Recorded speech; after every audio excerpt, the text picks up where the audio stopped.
18 जून 2023 या दिवशी ocean गेटचं Titan नावाचं एक सबमर्सिबल समुद्रामध्ये हरवलं होतं. ॲक्च्युली ते टायटॅनिक जहाजाच्या रेकची पाहणी करण्यासाठी किंवा एका सहलीसाठी गेलं होतं आणि त्यामध्ये त्याचा संपर्क तुटला होता. त्यानंतर असं कळलं शोधाशोधीमध्ये की त्याचं एक्सप्लोजन झालेलं आहे आणि त्याचा ॲक्सिडेंट झालेला आहे. तर त्यावेळेस बरेचसे पॉडकास्ट, यूट्यूबर्स आणि न्यूज चॅनल आणि वर्तमानपत्रामध्ये त्याबद्दल बरीचशी माहिती देण्यात आली होती किंवा बरीचशी माहिती आपल्याला कळाली होती की ओसेन गेट काय आहे, टायटन काय आहे.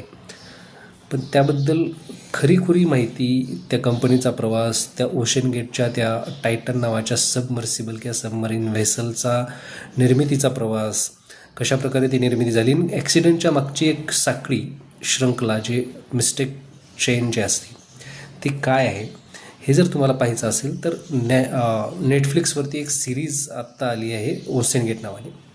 ते जरूर पहा. त्यामध्ये तुम्हाला त्याबद्दल बरीच माहिती आणि डिटेलमध्ये माहिती भेटेल. धन्यवाद.